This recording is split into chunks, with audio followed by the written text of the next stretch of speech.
और ये दुरित केवल व्यक्तिगत जीवन में ही बाधा नहीं डालते, परिवार के जीवन में भी बाधा डालते हैं, समाज के जीवन में भी बाधा डालते हैं, राष्ट्र के जीवन में भी बाधा डालते हैं। राष्ट्र की सीमा पर थोड़ी सी भी असावधानी हो गई,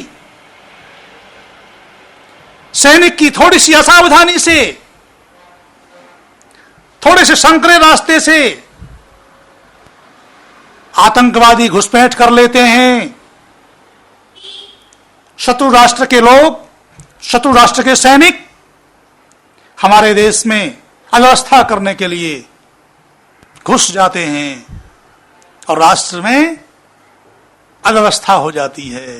जगह जगह बम विस्फोट हो जाते हैं, गाड़ियों का, विमानों का अपहरण हो जाता है थोड़ी सी असावधानी के कारण से।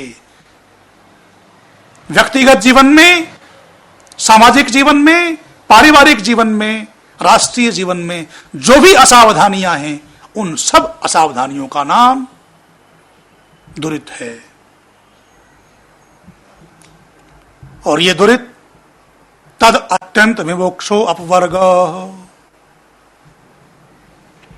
न्याय दर्शनकार महर्षि गौतम कहते हैं, इन सब दुरितों से, इन सब दुखों से अत्यंत निवृत्ति जब होती है, तब मोक्ष होता है, तब सुख होता है। उस सुख की प्राप्ति के लिए इस मंत्र में भक्त कामना करता है, यद भद्रम तन न आसुव, जो भी भद्र है उसे हे प्रभु हमें प्राप्त कराइए। भद्र क्या होता है? महर्षि पाणिनि से पूछते हैं धातु पाठ में, भदि कल्याणे सुखे च। भद्र वो होता है जिससे कल्याण होता है और सुख होता है। कल्याण में और सुख में क्या अंतर है? जिससे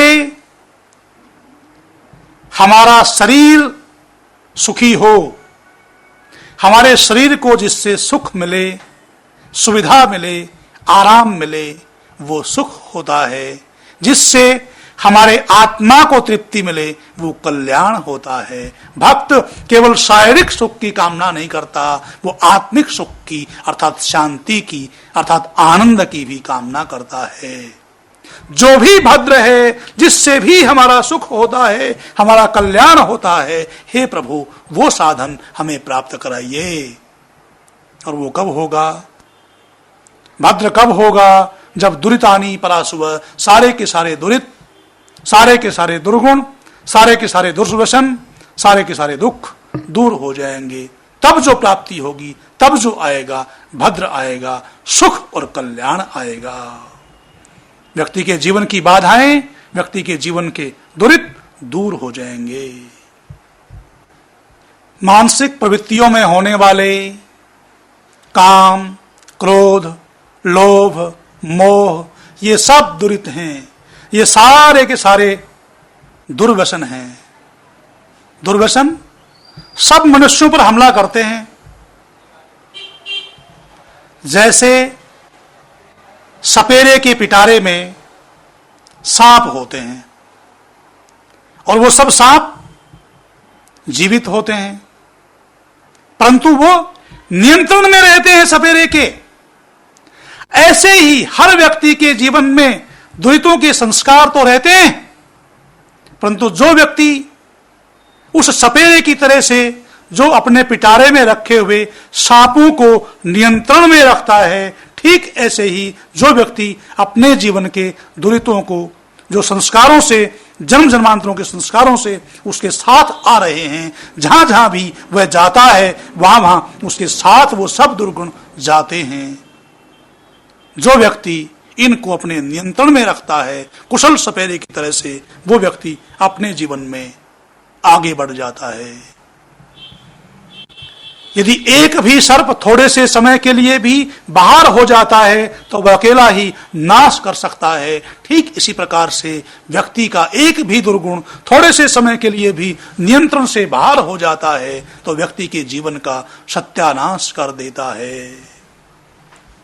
कुशल मनुष्य वही है जो सपेरे की तरह अपने सारे के सारे मानसिक दुर्गुणों को, दुर्व्यसनों को, जो संस्कारों से चले आ रहे हैं, उनको नियंत्रण में रखता है, वश में रखता है। इसलिए परमपिता परमात्मा से ये कामना की जाती है कि हे प्रभु, विश्वानि दुरितानि परासुव। एक लौकिक उदाहरण के द्वारा एक ही दुर्गुण जीवन में कैसे अव्यवस्था कर देता है।